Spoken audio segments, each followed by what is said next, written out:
relacionados a la velocidad de absorción. Por ejemplo, el vaciamiento gástrico es un factor importante a considerar. Les pregunto, si el vaciamiento gástrico está acelerado, ¿se absorberá más o se absorberá menos? ¿Se absorberá más rápido o se absorberá más lento? ¿Más rápido? ¿Por qué? ¿Por qué? No sé. ¿Por qué? ¿Por qué más rápido?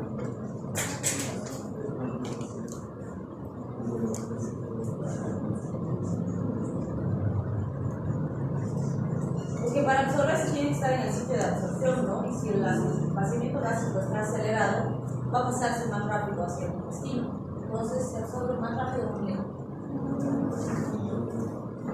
Sí se absorbe más rápido, pero la razón es que la absorción principalmente se da en el intestino, no en el estómago. Más del 80% se asimila a nivel intestinal. Entonces, si el vaciamiento gástrico está acelerado, va a llegar más rápido al intestino y en el intestino se va a absorber más. ¿Sí? Esa es la razón. Bien, como ya dijimos, la ausencia de alimentos es un factor importante. Algunos alcoholes o licores, vamos a decir como el champán, por las características físico-químicas que tienen, se absorben mucho más rápido. ¿Sí? Entonces, de todas las bebidas, el champán tiene una capacidad de absorción mayor y es más fácil que el individuo se embriague con champán que con otras bebidas. ¿Sí? Bien, ¿por vía inhalatoria se asimilará el alcohol? Y bueno, se han hecho estudios para ver la absorción por vía inhalatoria y por piel. ¿Por qué? Había ciertas épocas, bueno, ahora de hecho está absolutamente contraindicados, pero que no voy a hacer eso en ningún lugar.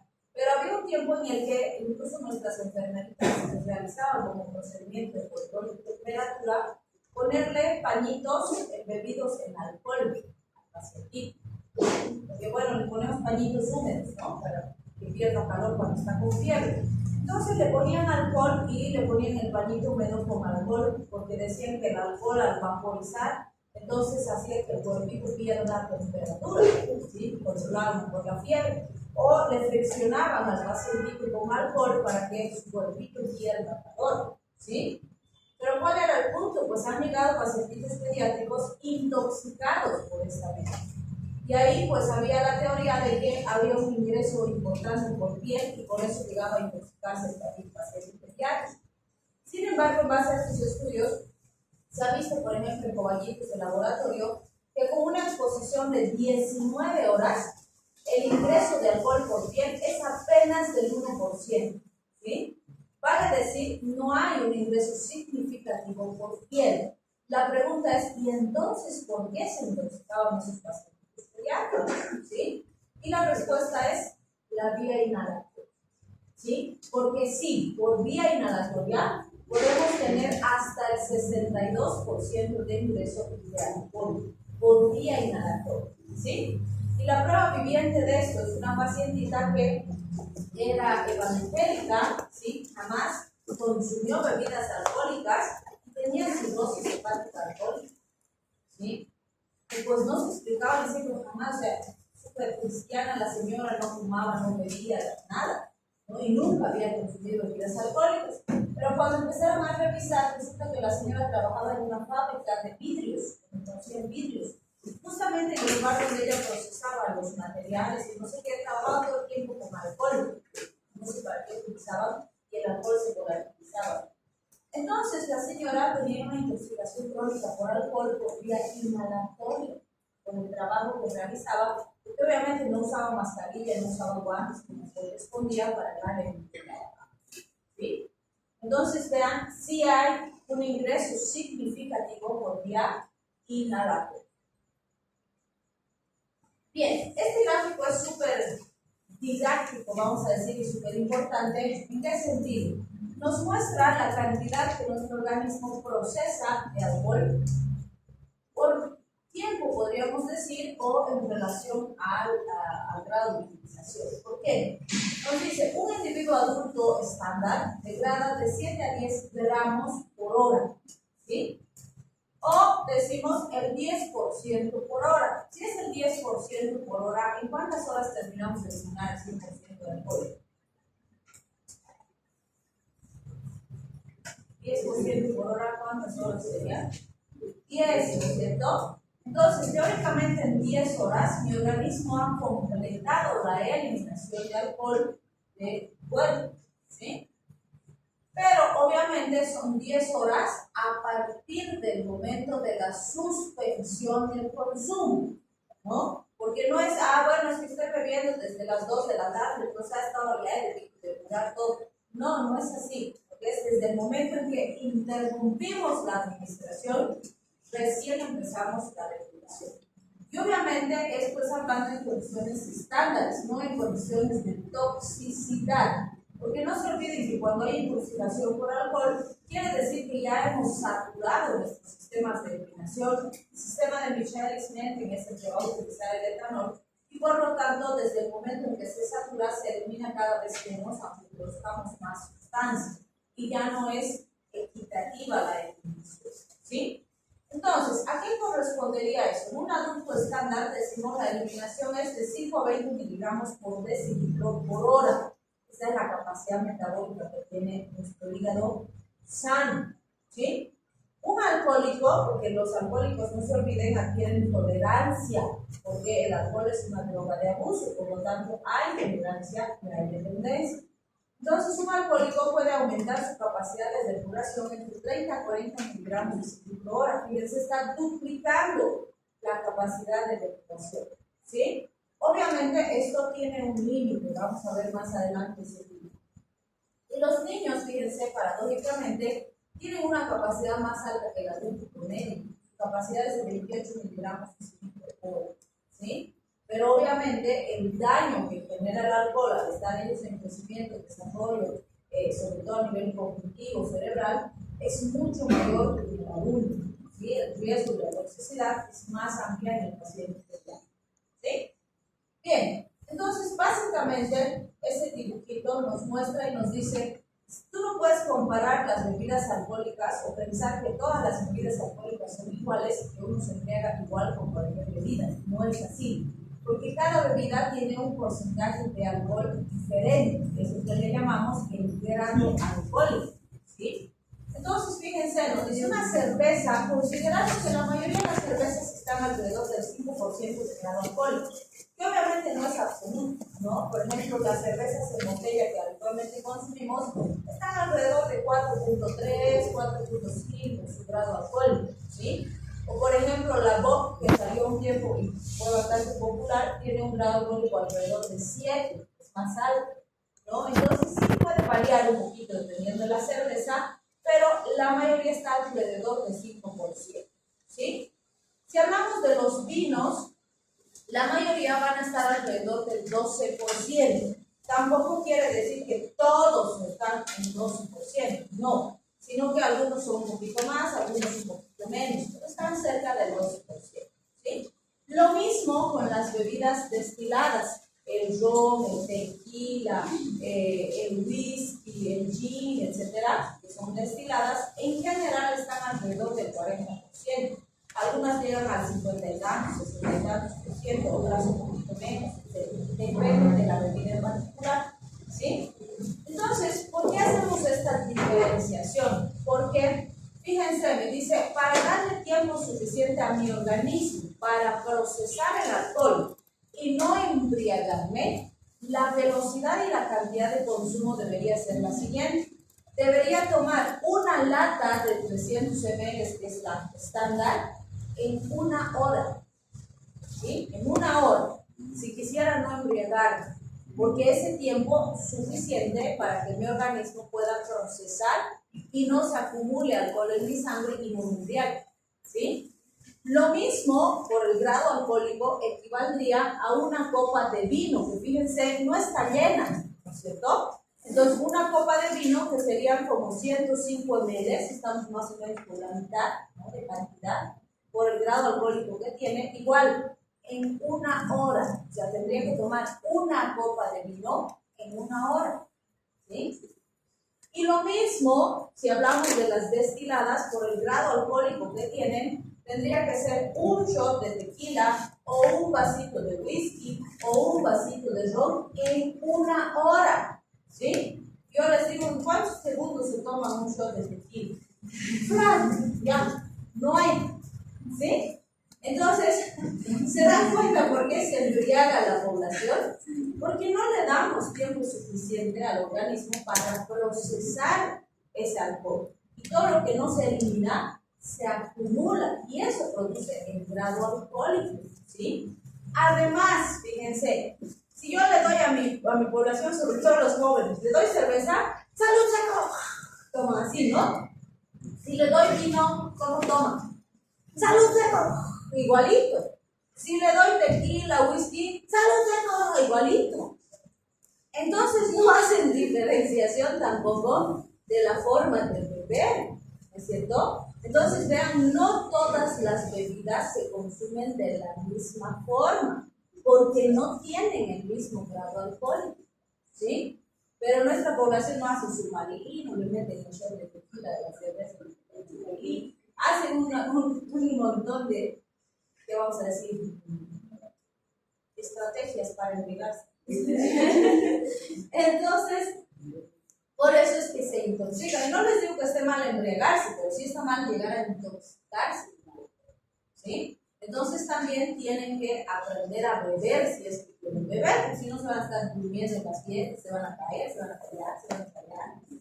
Entonces sí, si quieren salir a beber, tienen que aprender a beber correctamente, sin que se embriaguen y se estén rayando ahí todos, ¿no? Bien, entonces no se olviden que sí es cierto que la exposición previa va a hacer una diferencia. Por eso, si no, que es pollito, recién está aprendiendo a beber, si toma dos, se duerme, ¿no? Cierto. ¿Por qué? Porque la ejercitación, no se olviden, es droga de abuso. Entonces voy a ir generando tolerancia a medida que vaya consumiendo con más frecuencia. Entonces sí se adquiere tolerancia. Sí van a ver que existen diferencias genéticas. Entonces hay diferencia entre varones y mujeres en relación a la tolerancia del alcohol. En general vamos a ver que las damas tenemos menos tolerancia. Sí vamos a hacer un paréntesis ahí para analizar algunas situaciones particulares. También, si el paciente tiene enfermedades hepáticas o consume fármacos hepatotóxicos o fármacos que compiten con el alcohol por la vía de eliminación, claro, se van a intoxicar más rápido, ¿sí? Se van a embriagar más rápido. Entonces, todas esas diferencias son importantes al momento de consumir. Las vamos a ir desglosando. Otro punto importante. El alcohol sí pasa la barrera hematoencefálica y la barrera hematoplacentaria. Entonces, esto es muy importante porque obviamente la llegada de esta sustancia al sistema nervioso central es responsable de las, si quieren, las alteraciones de la conducta, las alteraciones a nivel de la cognición, neurológicas y demás que se asocian al consumo de alcohol. Y pues el paso por la barrera hematoplacentaria determina altísimo riesgo para el bebé. Y nuestra cultura popular, ¿qué dice? Que las embarazadas deben tomar o no. Pero ¿qué les dicen pues en las fiestas? Ah, toma nomás un vasito que te va a hacer. Además se va a antojar el bebé, la cara de cerveza van a hacer. ¿No? Así les dicen a los pobres gorditos. Dicen, no, toma nomás cerveza, el choco van a hacer, el smoothie va a hacer. ¿No? No, absolutamente no. Tolerancia cero durante la gestación. El alcohol es terriblemente dañino para el sistema nervioso del bebé, ¿sí? Entonces, no, ninguna mujer embarazada debe consumir bebidas alcohólicas ni drogas, ¿sí? Cero, ¿sí? Tolerancia cero. No se olviden, el alcohol es una droga de abuso, ¿sí? Vamos a ver que es súper lesiva para el sistema nervioso y desarrollo. Entonces, de ese alcohol que consumimos, entre el 90 al 98% se va a oxidar a nivel hepático. Y el resto va a salir por otras vías que vamos viendo más adelante. Entonces, tenemos tres sistemas importantes de metabolismo. El sistema del alcohol de hidrogenasa, el sistema de oxidación microsomal, conocido como MEOS, y el sistema peroxidasa catalasa. ¿Sí? Entonces, esos son los tres sistemas que vamos a analizar porque esos nos ayudan a entender cómo procesamos el alcohol nosotros en nuestro organismo. Bien, aquí nos habla un poquito del metabolismo del primer paso. Como saben ustedes, a nivel fisiológico, el metabolismo del primer paso hace referencia al metabolismo que va a sufrir, en este caso el alcohol como sustancia química, en el hígado, antes de distribuirse a nivel plasmático, ¿sí? ¿Y eso qué implica? Como ya hemos ido repitiendo hasta ahora, depende de varios factores. Si yo consumo cantidades adecuadas en tiempos apropiados, no voy a llegar a tener estados de embriaguez significativos, ¿no? En cambio, si tengo una ingesta muy rápida de grandes cantidades en pequeños o en cortos periodos de tiempo, voy a saturar al hígado y va a procesarse menos. Entonces, me dice, se mantiene un alto metabolismo del primer paso si la ingesta es menor a 0.3 gramos por kilogramo, ¿sí?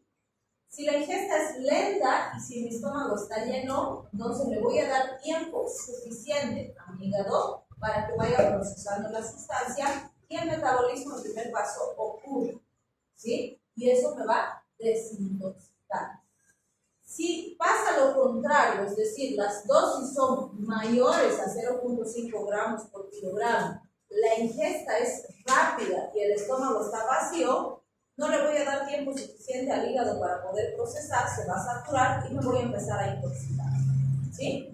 Entonces esos parámetros son sumamente importantes. Aquí tenemos algunos elementos relacionados a el metabolismo. Por ejemplo, fíjense, en condiciones normales el metabolismo del alcohol sigue estos pasos. La primera enzima, por un lado, es la alcohol deshidrogenasa, que va a convertir el etanol en acetaldehído, NADPH e hidrogeniones, ¿sí?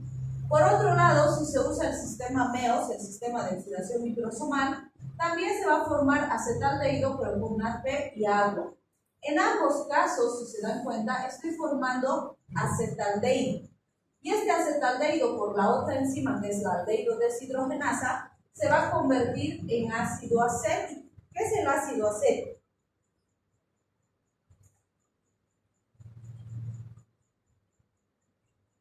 ¿Qué es el ácido acético? Vinagre, ¿no es cierto? Entonces, es un ácido importante que podemos consumir en algunos alimentos, pero no en cantidades excesivas. Este ácido acético, por acción de ATP y coenzima A, se va a convertir en acetilcoenzima A, ADP y ácido fosfórico. Estos compuestos pueden ingresar a vías como el ciclo de Krebs para ser procesados y convertirse en CO2 y agua. Entonces, fíjense, el CO2 y el agua son moléculas que no son dañinas y que las puedo eliminar fácilmente o las puedo reutilizar en otras vías metabólicas, ¿sí? Entonces, el objetivo de este proceso metabólico es convertir el etanol en moléculas que no sean dañinas y que se puedan eliminar con facilidad, ¿sí? Si este sistema funciona bien, no me intoxico, ¿sí? Pero cuando este sistema se satura y se empiezan a acumular los metabolitos, porque más peligroso que el etanol entero, intacto, son sus metabolitos, ¿sí? Cuando se empiezan a acumular sus metabolitos, voy a empezar a presentar signos de embriaguez, después de toxicidad aguda por alcohol y todas las consecuencias que esto tiene, ¿sí? Entonces, fíjense, resulta que ya a nivel gástrico tenemos una enzima alcohol deshidrogenasa, o sea, hay un alcohol deshidrogenasa en el hígado y hay otra alcohol deshidrogenasa en el estómago. En el estómago está la alcohol deshidrogenasa de tipo 4. Resulta que las mujeres tienen menos producción de alcohol deshidrogenasa de tipo 4 que los varones.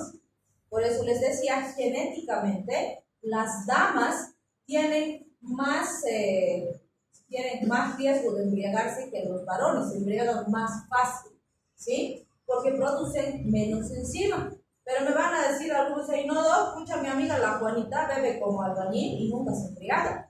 Claro, seguramente la Juanita ha tenido un proceso de generar tolerancia por ejercitación constante, ¿cierto? Entonces ha generado tolerancia y sí puede haber una dama que bebe más que albañil o más que los varones y no se embriaga, puede, ¿sí? Porque no se olviden, es droga de abuso. Pero esto es en condiciones basales. En condiciones basales, las damas se embriagan más rápido que los varones, porque genéticamente tienen esa diferencia, ¿sí?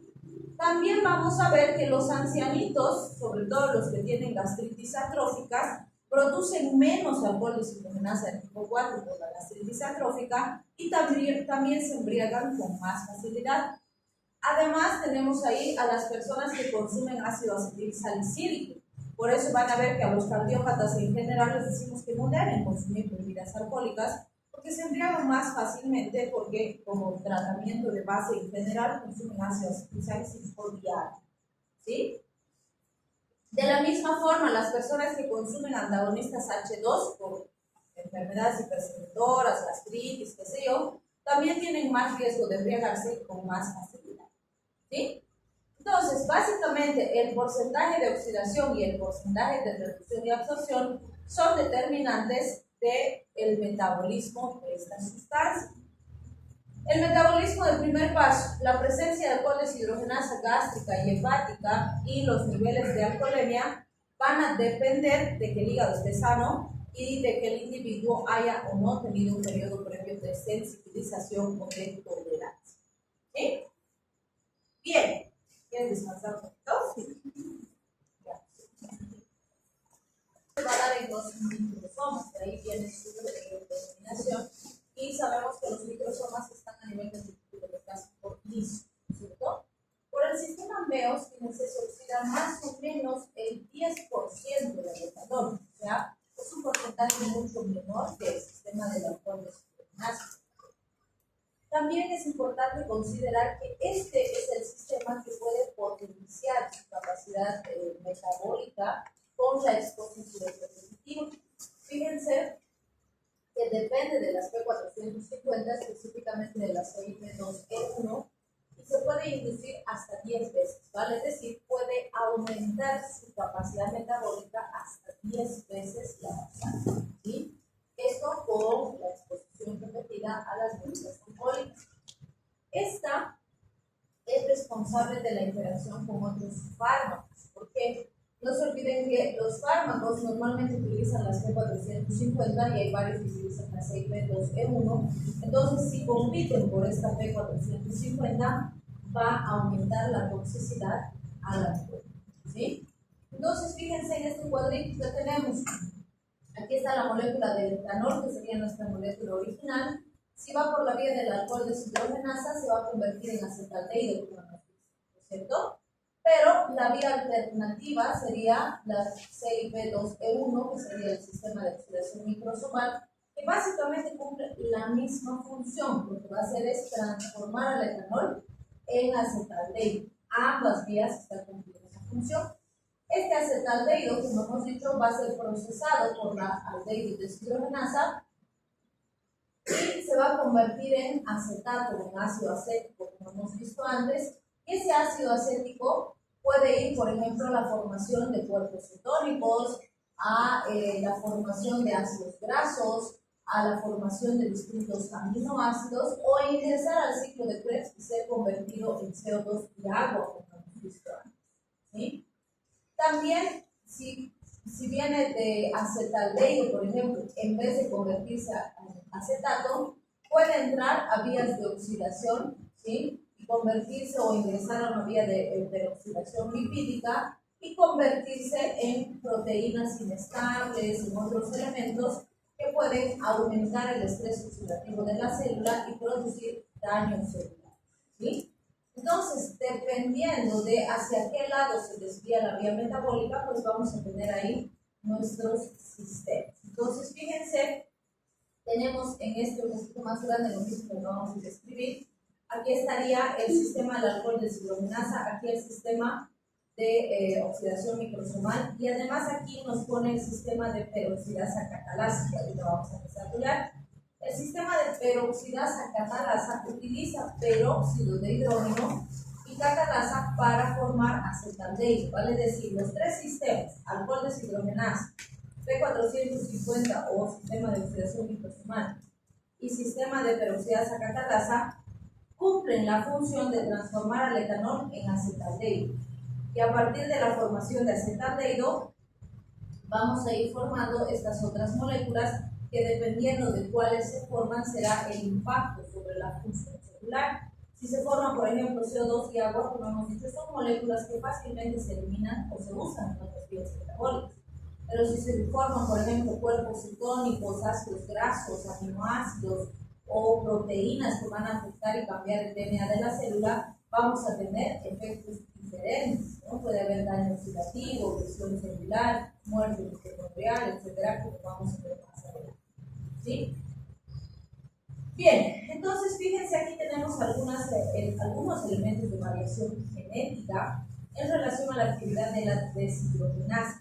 Primero, se ha visto que sí existe una variación significativa por género y por algunas variaciones genéticas importantes. Entonces, ya hemos visto que las damas, por ciertas características genéticas, se embriagan más fácilmente que los varones, en condiciones basales, ¿sí?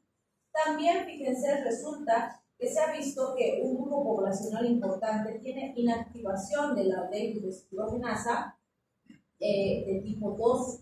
Y eso se ha visto, por ejemplo, en población asiática, donde se ha visto que hasta el 40% de su población, por su raza, tienen menos producción de aldehídos deshidrogenasa. Los nativos americanos, hasta un 80% tienen menor producción de la aldehídos deshidrogenasa y la población blanca hasta un 29%. Entonces, estos grupos poblacionales, por sus características genéticas, son más sensibles a la intoxicación por alcohol, ¿sí? Obviamente, esto, nuevamente insistimos, en condiciones basales. Cuando existe alteración por ejercitación, pues esto se puede modificar de forma significativa.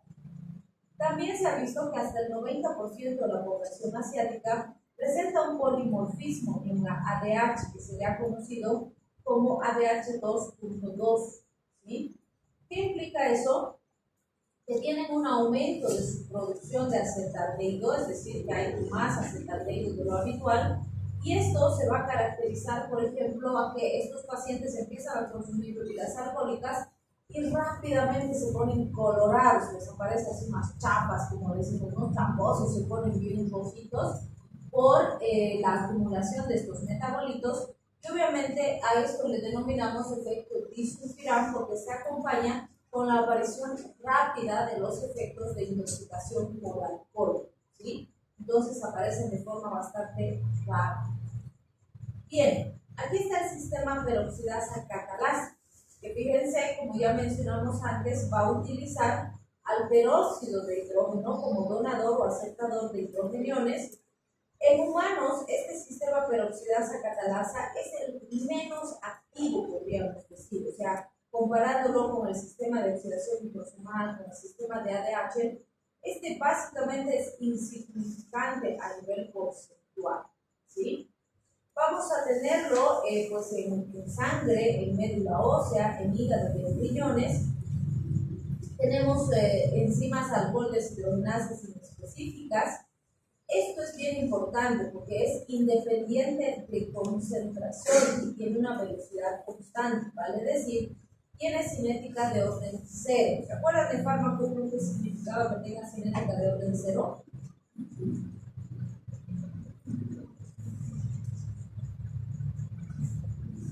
Significa que la vía metabólica nunca se satura, vale decir, le doy más, procesa más, le sigo dando, sigue procesando. Entonces, a diferencia de los otros dos sistemas, esta vía nunca se va a saturar. Pues no importa qué tan intoxicado sea el paciente o esté el paciente, esta vía sigue procesando. El problema es que procesa un porcentaje muy pequeñito en relación a las otras vías, pero por lo menos cuando las otras vías están completamente saturadas, este puede seguir procesando pequeñitas cantidades de forma sistemática, constante, ¿sí? Por eso nos dice el sistema, nunca se satura. La desventaja es que en los humanos es uno de los sistemas que menos porcentaje de alcohol procesa, ¿sí? Bien, si hablamos de el metabolismo del metanol, ¿qué dijimos que era el metanol?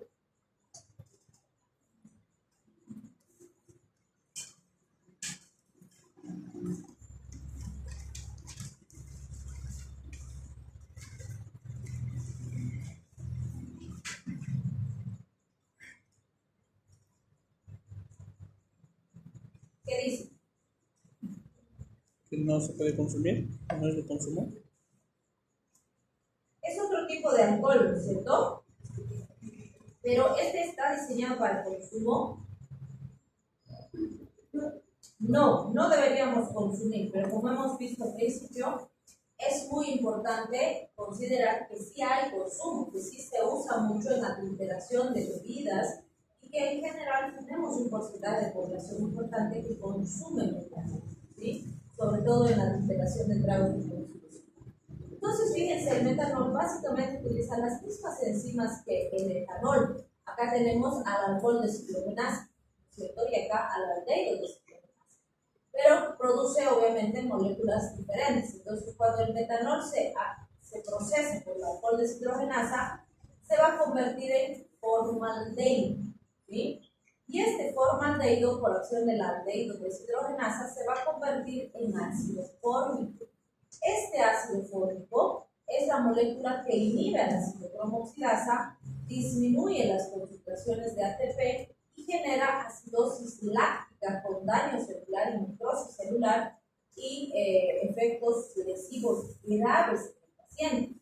Podríamos decir que la acumulación de este ácido fórmico es el principal responsable de la ceguera por necrosis del nervio óptico asociada al consumo de metanol, ¿sí?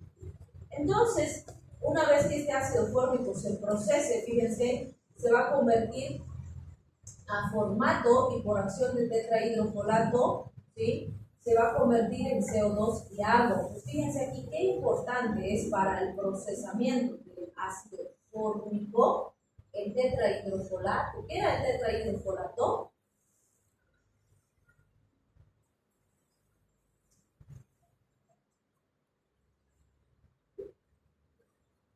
¿Qué vitamina es el ácido fólico? Pues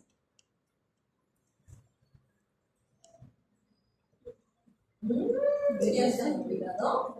B9, ¿cierto? Entonces, fíjense, para procesar, metabolizar estos venenos, vamos a decir, o estos elementos tóxicos, las vitaminas son sumamente importantes, sobre todo las relacionadas con el complejo B, ¿sí?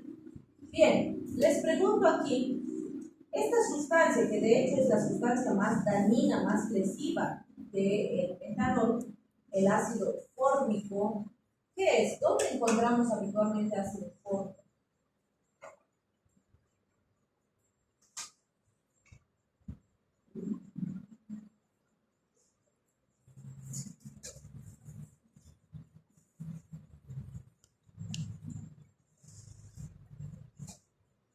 ¿Qué dice?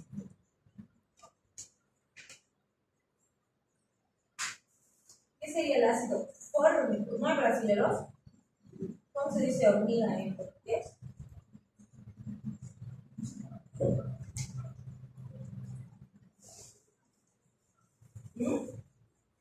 ¿Cómo se dice hormiga? Formiga, ¿no? Entonces de ahí viene la denominación de ácido fórmico, es el veneno de las hormigas. ¿Alguna vez una hormiguita les ha picado?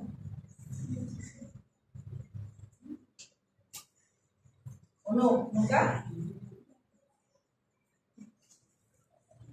Súper urente, molestoso, doloroso es el veneno de una hormiguita. Imagínense la cantidadcita que ese pinche bichito tan chiquitito inocula.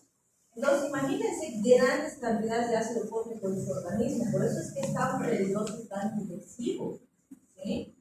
Entonces, sí hay que tener bastante cuidado porque este ácido fórmico es el que está ligado a daño, ¿sí? Y por eso es que el metanol, no tanto el metanol como sustancia madre, sino sus metabolitos que pueden producirnos un daño terrible en el paciente, ¿sí?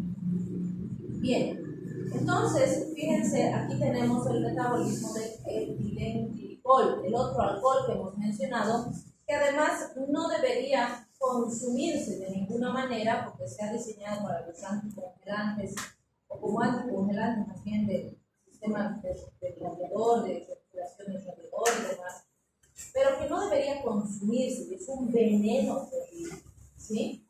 Entonces, fíjense, Cuando tenemos etilenglicol, el etilenglicol por la alcohol deshidrogenasa se va a convertir en glicoaldehído, ¿sí? Y por aldehído deshidrogenasa, este glicoaldehído se puede convertir en ácido glicólico, que puede convertirse en glioxal.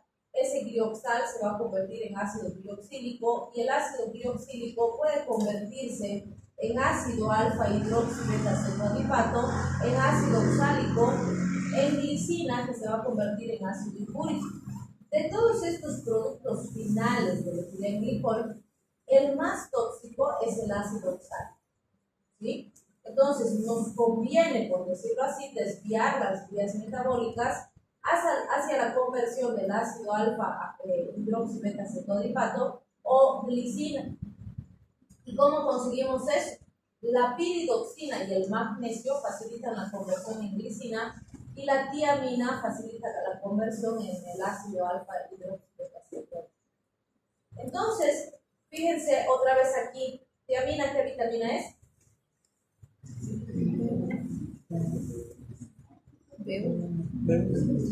B1, muy bien. ¿Y la piridoxina?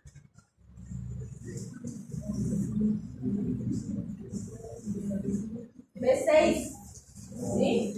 Entonces vean otra vez el complejo B o las vitaminas del complejo B nos están ayudando a detoxificar el organismo del paciente. Cuando tengamos estas intoxicaciones, son herramientas muy importantes que no debemos olvidar.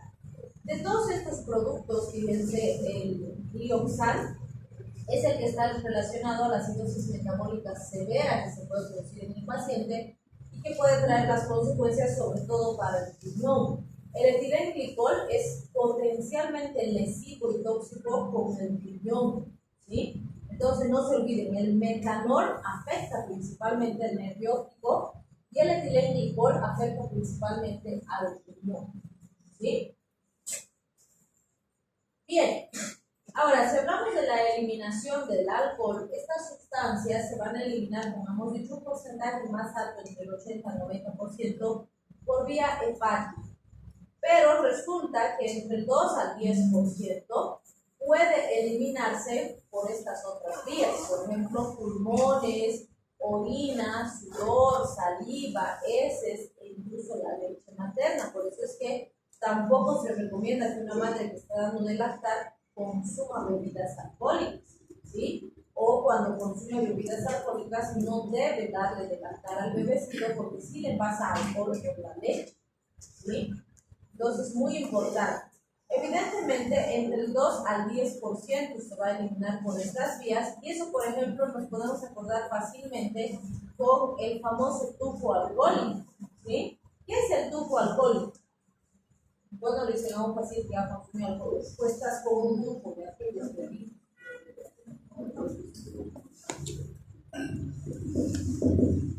¿Qué sería el tufo alcohólico?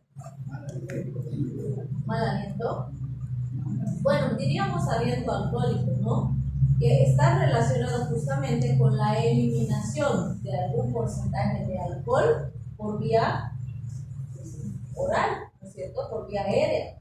Entonces, fíjense, resulta, y se han debido dar cuenta, ¿no? Que dependiendo, uno, de la bebida que consume y dos, de la cantidad que consume, hay situaciones en las que ha consumido bebidas alcohólicas y al día siguiente tranquilo, no hay tú, ¿sí? Y hay situaciones en las que, de 3 metros, un sopapo te das. Entonces, entonces eso depende mucho del porcentaje de consumo. Mientras mayor el porcentaje, mayor grado va a haber de eliminación por estas vías, ¿sí? Si el porcentaje es pequeño, entonces va a ser mínimo y a veces hasta imperceptible.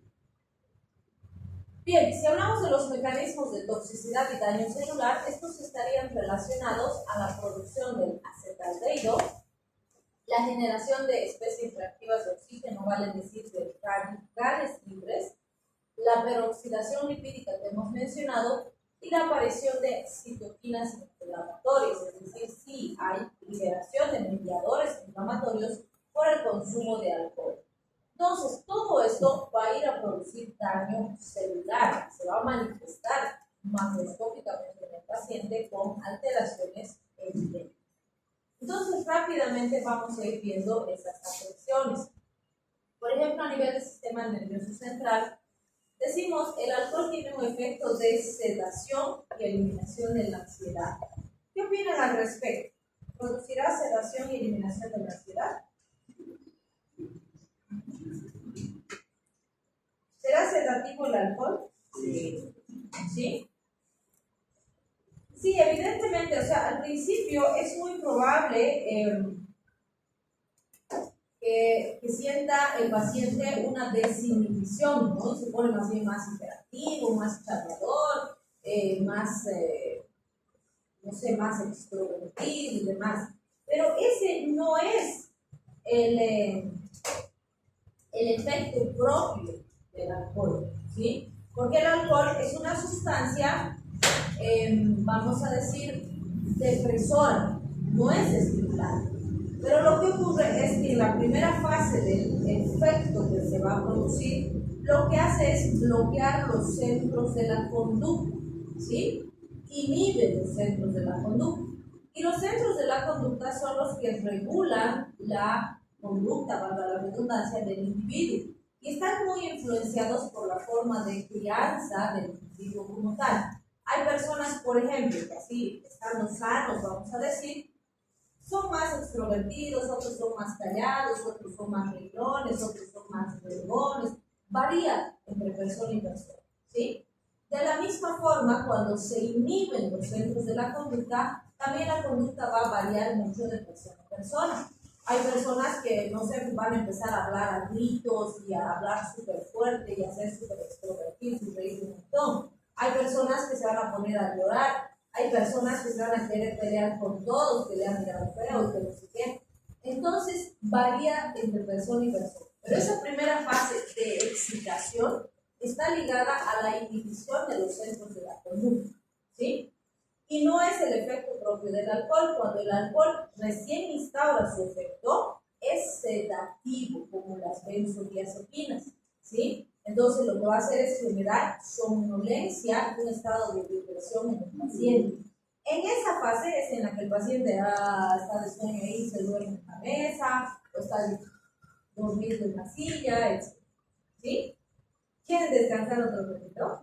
Pues ya están súper cansados, ya síntomas de inhibición, de desinhibición, pero está relacionado a la inhibición de los centros de la conducta. El individuo realiza actividades o conductas que en condiciones normales, diríamos, no realizaría. Por ejemplo, no sé, se sube a la mesa a bailar o se pelea con la gente, cosas que en condiciones habituales no hacen, ¿sí? Pero después aparece el efecto de sedación, con disminución de la ansiedad, pero sí es muy importante, o si es ya muy extenso, podríamos decir, puede asociarse a dificultad para la comunicación, alteraciones del juicio, una conducta desinhibida y la famosa ataxia del cerebro, ¿no? Es decir, vamos a decir la marcha del borracho, ¿no? A nivel de corazón también al inicio el paciente puede percibir cierta elevación de la frecuencia cardíaca, también se siente como que más agitado, pero cuando se instaura el efecto propio del alcohol, vamos a tener también un efecto de depresión de la contractilidad, vale decir que va a bajar la frecuencia cardíaca y va a bajar la presión arterial, ¿sí? En el músculo liso tenemos un efecto vasodilatador, lo cual se va a asociar a la disminución de la presión arterial. Otra vez mencionamos que en primera instancia puede existir un aumento de la presión, pero más adelante existe una disminución. Por favor, pueden guardar silencio, estamos en clase. Gracias.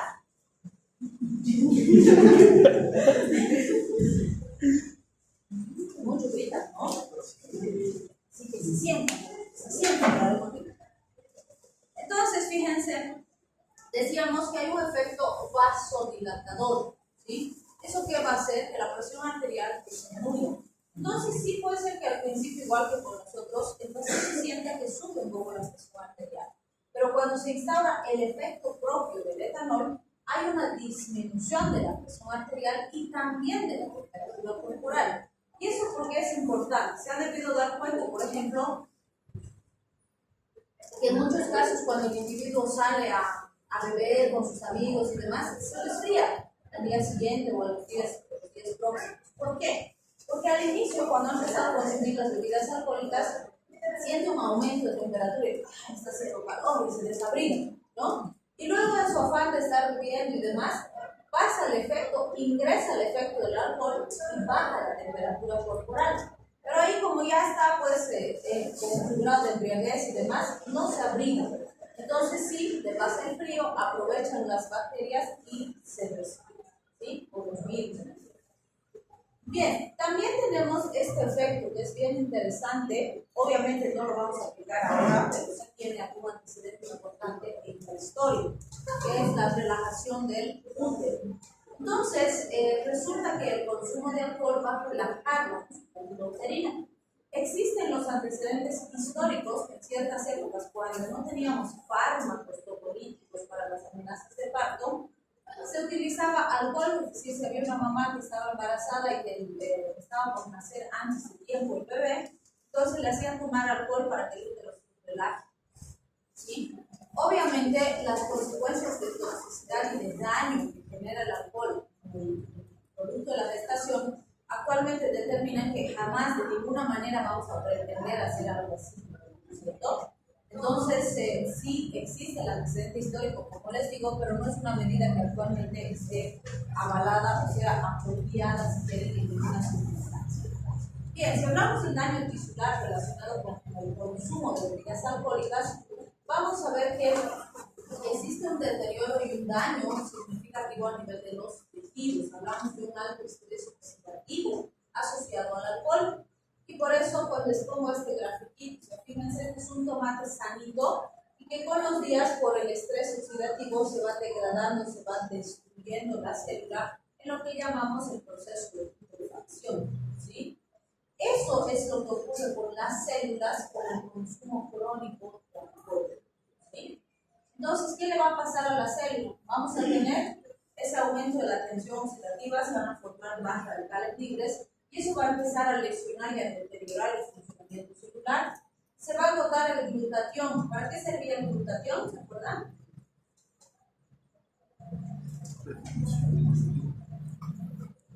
¿Para qué? Es una sustancia detoxificante a nivel hepático que nos ayuda a eliminar sustancias tóxicas endógenas y exógenas, ¿sí? Entonces, cuando el glutatión se agota, empieza a haber toxicidad hepática porque el hígado pierde su capacidad de procesar elementos tóxicos, ¿sí? Entonces, el consumo crónico de alcohol hace que se agote el glutatión y a partir de eso el hígado empieza a sufrir porque no puede procesar bien sustancias tóxicas, entre ellas el propio alcohol, ¿sí? También van a aumentar las lesiones que están inducidas por citoquinas. Como siempre decimos, las citoquinas, que son mediadores inflamatorios, son sustancias útiles cuando tengo una respuesta inflamatoria en la que necesito una respuesta de ese tipo.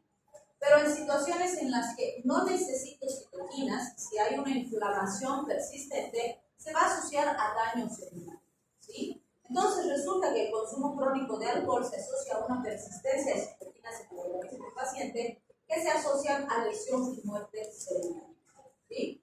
También tenemos trastornos en la regulación de factores de crecimiento, de ahí que el consumo en edades tempranas del desarrollo pueden determinar una deficiencia en la talla final del individuo. Esto se ha visto mucho, por ejemplo, en esos mineritos que decíamos que todavía son niños de 10, 12 añitos, que están trabajando en las minas y además están consumiendo metanol. Aparte del daño de toxicidad asociado al consumo de metanol, tienen trastornos significativos de crecimiento. Normalmente, cuando cumplen sus 18, 20 añitos, tienen tallas de niños de 2 y 14 años, ¿no? Y no crecen más. Y por supuesto, el daño mitocondrial va a determinar el deterioro funcional y la muerte de las mitocondrias. Y sabemos que la mitocondria es una organela súper importante para la célula. Entonces, pues nos va a producir una alteración funcional y un deterioro y muerte celular en el organismo. A nivel hepático, fíjense, este es un hígado sanito, que sabemos que tiene una textura, una estructura lisa, uniforme, podemos decir, Y dependiendo del grado de lesión que pueda ir teniendo, que va desde una fibrosis a una cirrosis y finalmente a un cáncer, pues va a empezar a tener deterioro funcional significativo, ¿sí? Sabemos que el hígado tiene una capacidad excelente, grande de regeneración, ¿sí? Y que incluso pues, un paciente con un segmento pequeño del hígado sano puede llegar a regenerar completamente todas las estructuras faltantes. Pero eso depende del grado de afectación y del tipo de afectación, ¿sí? Por eso es que decimos que al principio va a haber hígado graso, ¿sí? El hígado graso alcohólico es bastante característico. Y obviamente cuando es hígado graso, ya sea alcohólico o no alcohólico, se puede lograr que ese hígadito sane completamente, revitalice y esté completamente sano después de un tiempo adecuado de tratamiento. Pero el problema es que si no lo controlamos aquí, cuando es un hígado graso, vamos a progresar a una cirrosis. Y si aparece la cirrosis no se cura. ¿Sí? La cirrosis va a seguir progresando hasta en algún momento matar al paciente. Y el problema es porque a veces nos dice el paciente, no, pero yo quiero vivir tranquilo, así no voy a morir, no muero. Pues, ¿cuál es el problema? ¿No? El problema, como siempre les digo, no es morirse. Que al final cuando nos morimos todo el problema se acaba. El problema es cuánto vamos a tardar en morir. Porque no es que, me da cirrosis de día y mañana ya me morí. No pasa así. El paciente con cirrosis padece años, ¿sí? De descompensaciones, de dolor, de molestias, de encefalopatías, de llegadas al hospital, de edema a nivel abdominal, edema en pulmón, o sea, se complica terriblemente y son años que el paciente va a padecer, que va a tener una mala calidad de vida hasta finalmente morir, ¿sí? No va a morir rapidito. Entonces es importante cuidar mucho el hígado. También pueden aparecer hepatitis agudas alcohólicas que son altamente mortales y obviamente la insuficiencia hepática que finalmente va a acabar con la vida del paciente. En el tubo digestivo vamos a tener varias alteraciones, desde alteraciones de absorción de nutrientes, vitaminas, minerales, etc. Pueden haber diarreas crónicas persistentes, pueden haber gastritis, anemias, desnutrición, y sí van a ver que es probable que el alcohólico, cuando ha iniciado su vicio, por decirlo así, era gordo, era obeso o era bien fornido, vamos a decir. Pero a medida que se va instaurando y se va volviendo crónica la enfermedad, el paciente se vuelve desnutrido, pierde peso de forma significativa, porque sustituye la alimentación y el aporte de nutrientes que necesita con el consumo de alcohol. Entonces bebe y no come, ¿sí? Y además el alcohol, no se olviden, son calorías vacías que no le van a aportar un elemento nutricional al paciente. Entonces sí vamos a ir teniendo un deterioro importante del estado nutricional del paciente. En las pancreatitis vamos a ver que suelen ser pancreatitis crónicas, por lo tanto no son tan apurosas al principio, pero eso determina toxicidad en las células acinares, una alteración en la permeabilidad que no suele ser absoluta, sino parcial, y eso determina la presencia de tapones de proteínas o de cálculos de carbonato de calcio, que van a determinar que las pancreatitis sean crónicas, porque hay una afectación funcional parcial. Pero esa pancreatitis crónica en cualquier momento se puede convertir en una pancreatitis aguda y debutar con alteraciones importantes en la salud del paciente. ¿Sí? Bien, a nivel cardiovascular vamos a ver miocardiopatía asociada a insuficiencia cardíaca que se va a presentar de forma progresiva en el paciente, que está ligada a fibrosis del miocardiocito. Hay una miocardiopatía dilatada progresiva y una hipertrofia ventricular importante. En las células cardíacas vamos a ver que esta fibrosis va a ser consecuencia de todas esas alteraciones metabólicas, porque van a haber alteraciones a nivel funcional del retículo sarcoplasmático, va a disminuir la función mitocondrial y por lo tanto el aporte energético de la célula, hay pérdida de las membranas celulares, los conductos de calcio controlados por voltaje se van a empezar a deteriorar y va a haber una mala conducción en la célula cardíaca y se van a empezar a acumular fosfolípidos y ácidos grasos que también van a deteriorar la función de la célula, que finalmente se va a convertir en una célula fibrótica enferma, una cicatriz, si quieren, que ya no va a conducir adecuadamente el impulso eléctrico, y eso va a deteriorar la función También vamos a ver que es muy común la presencia de arritmias, tanto auriculares como ventriculares. Estas se han ligado mucho al síndrome de abstinencia, cuando el paciente está intentando dejar de consumir, que además están relacionadas a alteraciones de electrolitos, elevación de catecolaminas y pueden haber incluso convulsiones, muerte de ritmo cardiovascular en pacientes que están con síndrome de abstinencia. Por eso es que siempre decimos en el momento en que el paciente alcohólico ha decidido dejar de consumir, hay que prestarle el mayor apoyo posible. Idealmente debería estar recluido en un centro donde le podamos prestar medidas de soporte y demás, porque la abstinencia es terrible. Y si no tolera la abstinencia y vuelve a consumir, nunca más va a querer dejar de consumir, porque se va a acordar cómo le pasó tan mal en la abstinencia y va a querer seguir bebiendo. ¿Sí? También es importante considerar que al inicio, como decíamos, puede haber hipertensión, puede haber obesidad. Esto se puede asociar al consumo de cantidades importantes de sal, café, tabaco, que suelen ir acompañadas al consumo de alcohol, pero a largo plazo la presión arterial tiende a disminuir. Pero cuando se empieza a lesionar el corazón, la parte funcional, también pueden haber alteraciones persistentes de la presión arterial. ¿Okay? Solo existe una situación en la que se establece que el consumo crónico de pequeñas cantidades de alcohol es saludable. Y a esto hace referencia la famosa recomendación de una copita de vino al día, ¿no? Que nos dice que ha demostrado disminuir la incidencia y la mortalidad asociada a elevaciones de lípidos, porque resulta que esa copita diaria de vino puede aumentar las HDLs, que son entre comillas el colesterol bueno, que nos va a ayudar a limpiar las arterias, va a disminuir los procesos inflamatorios, va a aumentar la producción de la anteplaza como trofolítico y también tiene efecto antioxidante.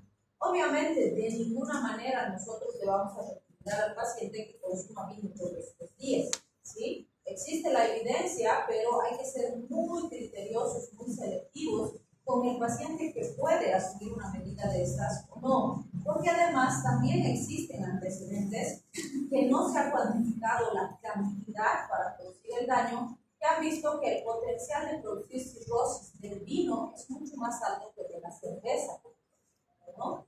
Entonces hay que analizar con mucho cuidado y no vamos a nosotros recomendarle a los pacientes que consuman alcohol, aunque sean pequeñas cantidades, de forma diaria. ¿Sí? Bien, en la sangre vamos a ver que se afecta toda la hematopoiesis, por eso es común que estos pacientes tengan epistaxis, hemorragias, etc. También puede haber alteración a nivel de la médula ósea, lo cual se puede manifestar con anemias, ya sea por deficiencia de folatos o por deficiencia de hierro, acompañadas además a los trastornos alimenticios que tienen los pacientes. Y pueden haber también hiperlipidemias, hepatopatías severas que pueden asociarse a las hiperlipidemias o las hiperlipidemias. Y por supuesto, todas estas alteraciones metabólicas también se asocian a más riesgo de hemorragia digestiva en el paciente. También es importante mencionar que estos pacientes tienen un deterioro significativo de su respuesta inmune, es decir, son inmunodeprimidos, no al nivel de un paciente VIH positivo, pero sí a un nivel, podríamos decir, en el que tienen mucho más riesgo de tener enfermedades que el resto de la población, ¿sí? Sobre todo las respiratorias.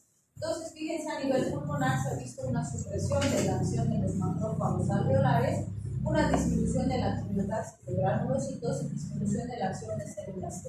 Vale decir, las infecciones respiratorias son más comunes y más graves porque suelen complicarse con más facilidad por la falta de respuesta inmune del paciente. También tienen más riesgo de tener distintos tipos de cáncer y de afectaciones en otros órganos. Por ejemplo, en hígado se ha visto que las células de Puffer y las células estrelladas aumentan su producción de citoquinas, pero disminuyen su protección frente a ciertas enfermedades.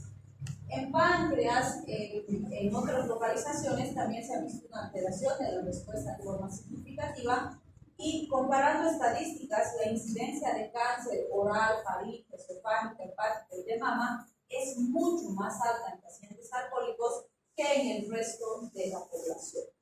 Si vemos la afectación a nivel endocrino, vamos a ver que tenemos una gran afectación. En los varones, por ejemplo, se ha visto ginecomastia, atrofia testicular, que es muy característica. Pueden haber trastornos glicémicos como hipoglicemia, claro, como consumo crónico, como consumo agudo. Es muy importante descubrir la glicemia. Van a haber alteraciones de la gluconeogénesis.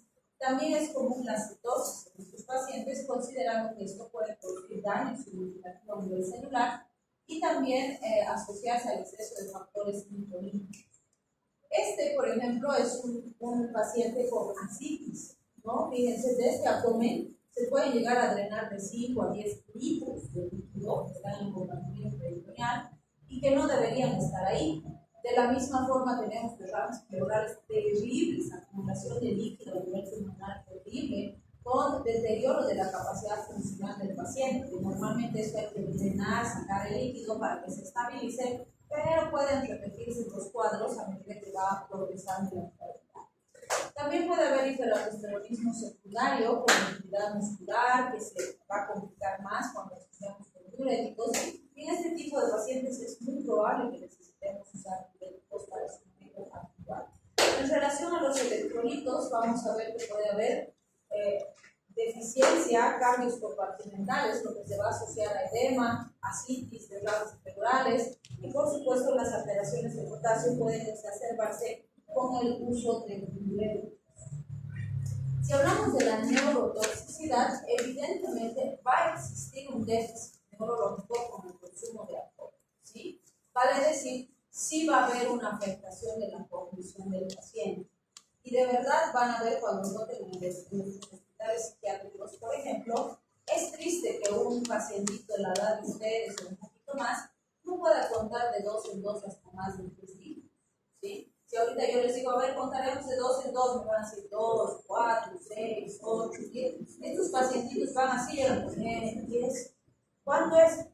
Ay, no me acuerdo. Pero contá, usar tus dedos, o sea, sumarle 2. No puedo, de verdad no puedo, ¿sí? O si les hacemos contar de 5 en 5, llegan 3, 4 dígitos, no pueden más.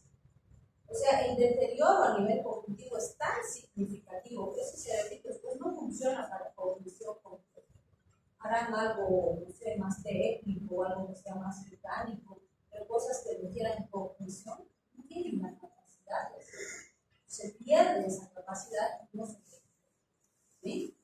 Entonces sí es muy importante porque vamos a ver una lesión simétrica generalizada de los nervios periféricos. Pueden haber parestesias en manos y pies que son característicos, siente hormigueo, siente adormecimiento, que van progresando con el tiempo. Puede haber demencia por enfermedad desmineralizante, es más común en estos pacientes. Puede haber síndrome Wernicke-Korsakoff, si se acuerdan, asociado a la deficiencia de tiamina. Puede haber visión borrosa e inodora, que está asociada a la degeneración del nervio óptico, que es mucho más rápida que el metanol, pero el etanol también la va a producir a la vez, ¿sí? Bien, y no podemos dejar de mencionar el síndrome alcohólico fetal, que se produce en el recién nacido de una madre alcohólica, ¿sí? Y sí tenemos recién nacidos de madre alcohólica. Puede haber retraso mental sin alteraciones morfológicas significativas, vale decir, nace el bebecito y se ve normalito, morfológicamente se ve muy normal, pero el problema se produce cuando el niño tiene que empezar a aprender, ¿sí? Y cuando empezamos a evaluar los ciclos de desarrollo, la cognición, la coordinación, ahí se empieza a manifestar la deficiencia cognitiva asociada al alcohol, ¿sí? Resulta que el alcohol durante la formación intrauterina produce neurodegeneración apoptósica, es decir, que las neuronas entran en apoptosis y empiezan a morir. Hay una migración aberrante de las neuronas y las células de la glía en el sistema nervioso en desarrollo, y obviamente esto va a tener un impacto muy significativo en la cognición del paciente, ¿sí? Otras alteraciones que se han descrito son el retardo del crecimiento intrauterino, donde el bebecito es chiquitito para su edad gestacional, pero es bien simétrico, ¿no? Tiene todo simétrico, la cabecita, las funciones. También puede haber microcefalia, donde la cabecita es más chiquitita de lo que debería ser en proporción al cuerpito, mala coordinación, que es muy característica, subdesarrollo de la región mediofacial. Si se fijan, el rosito es como que más aplanadito de estos pacientitos. Obviamente no quiere decir que solo en pacientes con síndrome alcohólico fetal hay esta disminución de de la región. También hay otros que tienen estos dos características. También pueden haber anomalías articulares, cardiopatías congénitas y el retraso mental en general, que es el elemento más marcado. Lo que no quiere decir que todos los bebecitos de mamás alcohólicas van a nacer con alguna alteración. Gracias a Dios sí hay casos en los que la mamá es alcohólica, incluso consume drogas pesadas y demás, que el bebecito nace bien, ¿sí? Varía muchísimo, pero obviamente existe algo de riesgo. Algo importante cuando hablamos de alcohol a nivel del sistema nervioso central es lo que conocemos como tolerancia y dependencia. Justamente porque vamos a ver, por ejemplo, que cuando hay tolerancia tenemos un límite de la tolerancia. ¿Qué quiere decir? Como mencionábamos, a medida que pasa el tiempo, cada vez vamos a tener más,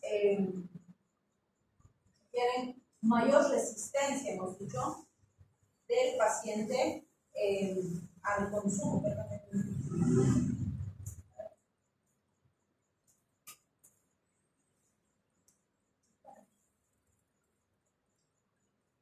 Sí, ¿cómo te lo digo?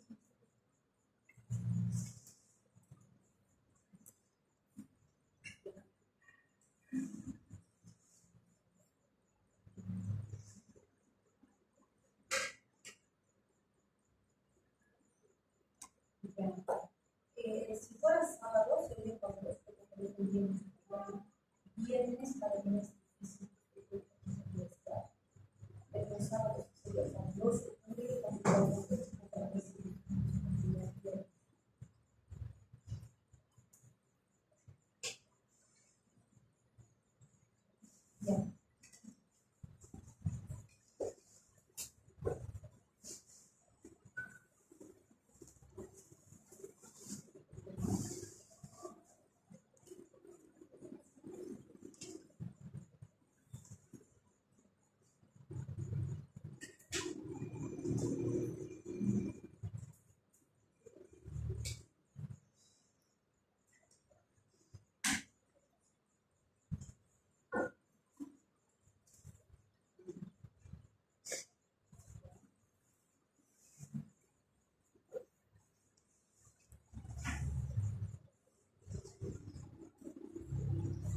Que el paciente que, por decir, se tomaba sus 2 cajas de cerveza y estaba sano, de repente toma 1 o 2 copitas y está súper borracho, ¿sí?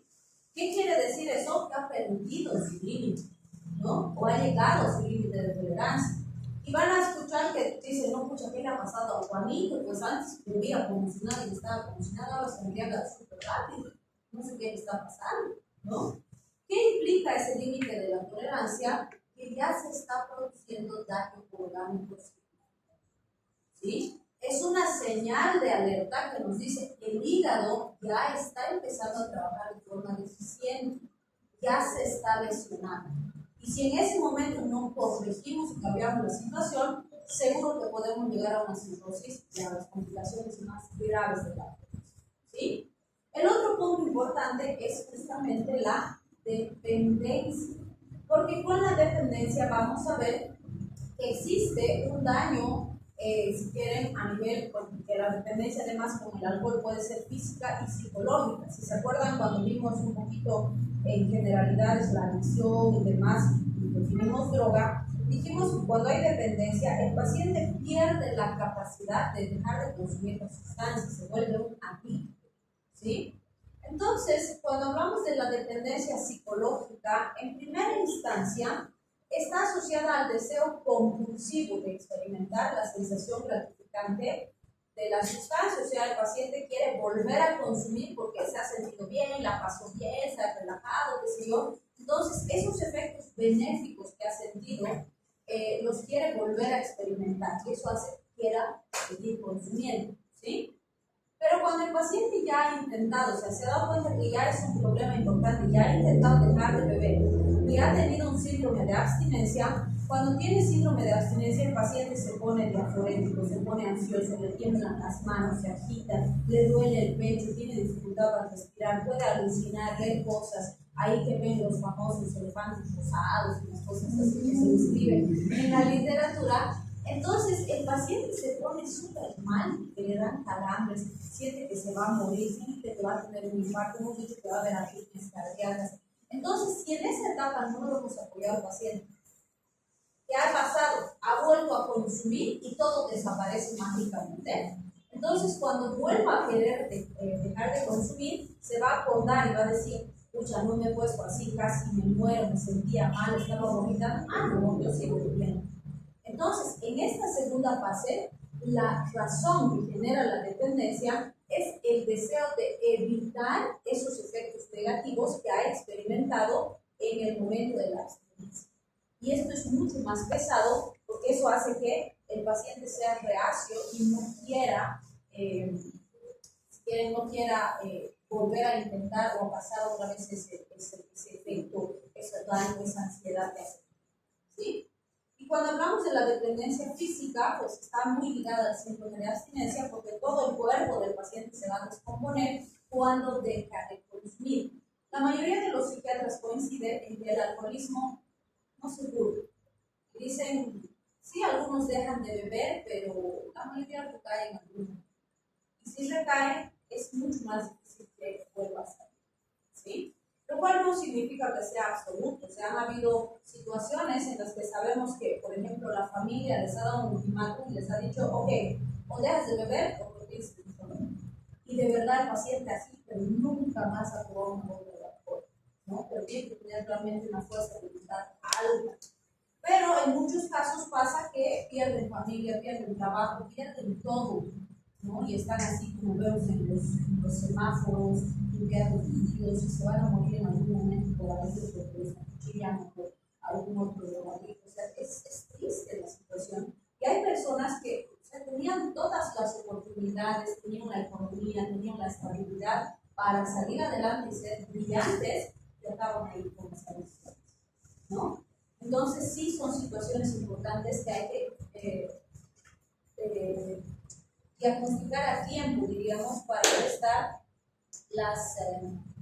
los apoyos y el auxilio necesario, ya sea con fármacos, con terapia psicológica, con terapia de grupos.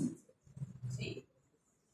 Bien, cuando hablamos de la intoxicación aguda por alcohol, entonces, ¿qué decimos? El mecanismo de acción del alcohol como tal. El alcohol como sustancia psicoactiva actúa sobre un montón de vías metabólicas. Entonces, fíjense, actúa la vía noradrenérgica, que es el simpático, la dopaminérgica, que también es simpática, la serotoninérgica, que está relacionada con el estado de ánimo, con las emociones y demás, y la vía opioide, ¿sí? Está relacionada con muchos elementos a nivel central y a nivel de control del dolor, sistema inmune y demás. Entonces, tiene una acción en muchas vías metabólicas. Por eso es que el efecto que genera el alcohol no es a un lugarcito nomás, abarca muchas cosas, ¿sí? Básicamente decimos que a nivel central, que es donde más nos interesa su efecto, va a actuar como antagonista del sistema NMDA, disminuyendo el ingreso de calcio, y como estimulante del sistema GABAérgico. Entonces recuerden que los receptores NMDA están ligados al glutamato, a los neurotransmisores excitatorios del sistema nervioso central, y el sistema GABAérgico está ligado al sistema inhibitorio, al ácido GABA-aminobutírico. Entonces, básicamente bloquea el sistema excitatorio y estimula el sistema inhibitorio. Y los dos se van a asociar al efecto principal, que es la sedación. Por eso es que decíamos que tiene un efecto depresor, ¿sí? Entonces, ya cuando se instaura el efecto completo intenso del alcohol, es netamente sedante, depresor, ¿sí? Y todo lo que se presenta en la primera fase está más asociado a su acción en los centros de la conducta específica, ¿sí? Bien, cuando hablamos de la presentación clínica, fíjense, vamos a ver que dependiendo de las concentraciones de alcohol en sangre, la presentación clínica del paciente es diferente, ¿no? Y decimos, normalmente cuando tenemos entre 20 y 100 miligramos de cilitro, es lo que habitualmente vamos a ver con la inhibición postsináptica de las vías neuronales de la sustancia reticular y el córtex, donde aparece primero la hiperexcitabilidad asociada a la inhibición de los centros conductuales y después puede aparecer la disminución camina un poco diferente. Ahí aparece el estado de euforia del paciente, la locuacidad que se pone charlatán y empieza a hablar y contar todo, la dificultad de la concentración que es significativa, que se sigue de la disminución de la capacidad del juicio. Entonces decimos que el paciente hace cosas que en su sano juicio no hubiera hecho, ¿no? Que se tira a la mesa, que se desviste, que se pelea. Si continúa esto, va a aparecer la dificultad para mantener el equilibrio, el nistagmus característico de oscilación a nivel de los ojitos, y hay que ser muy observador para poderla identificar, la diplopía, la disartria y la ataxia, ¿no? Que son características. Bien, por otro lado, fíjense, si llegamos a niveles entre 100 y 200, decimos que ya puede existir letargia. Aquí ya hay disfunción vestibular y cerebrosa, ¿no? Cuando estamos por encima de estos niveles ya decimos que hay una afectación grave en el paciente, donde puede entrar en letargia, que ya es un estado de depresión significativo en el sistema nervioso central y que puede asociarse con hipotensión y con hipotermia. Aquí el paciente ya está intoxicado. ¿Sí? Si continúa entre 250 miligramos de cilitro, puede aparecer estupor, que es un estado de alteración de la conciencia antes del estado de coma.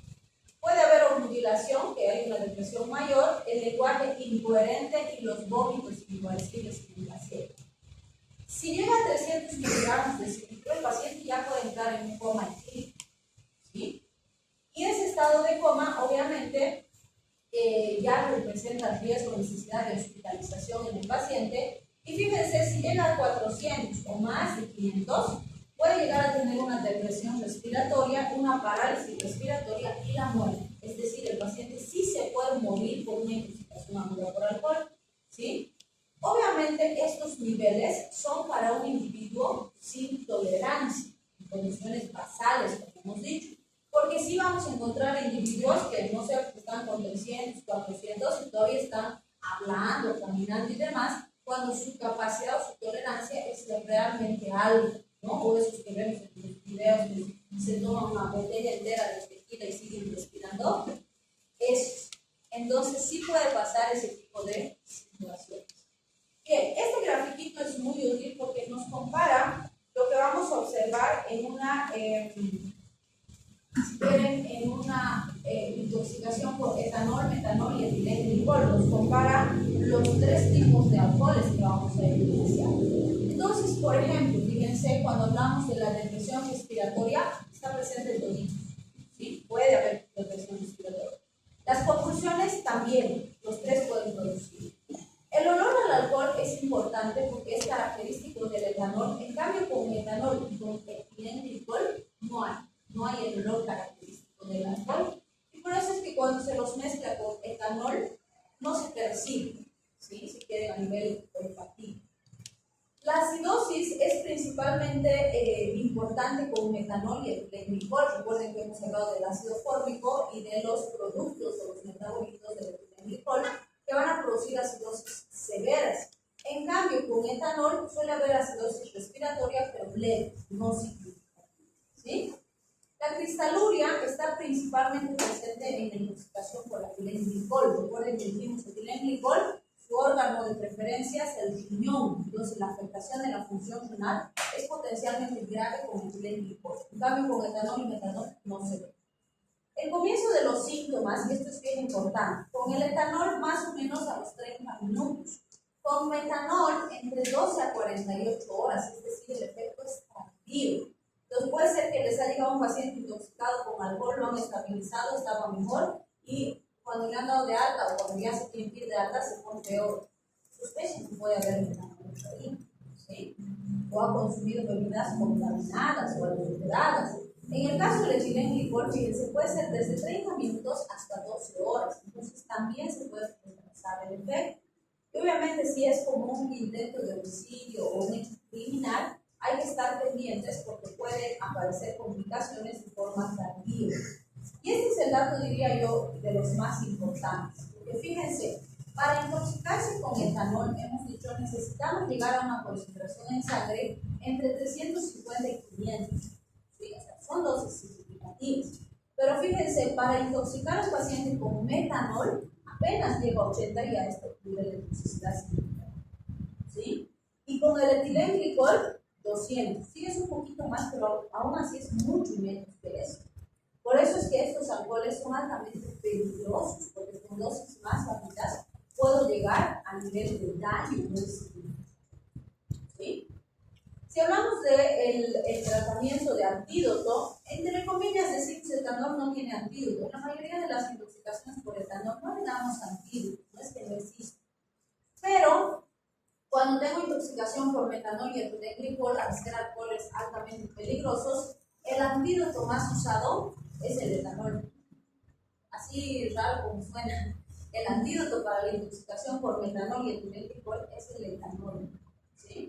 ¿Y por qué creen que sería otro alcohol el antídoto para una intoxicación por los alcoholes más tóxicos? ¿Qué creen? Están cansados, ¿no? Ya van a pensar para la siguiente clase. ¿Por qué el etanol es el antídoto para el etilenglicol y el metanol?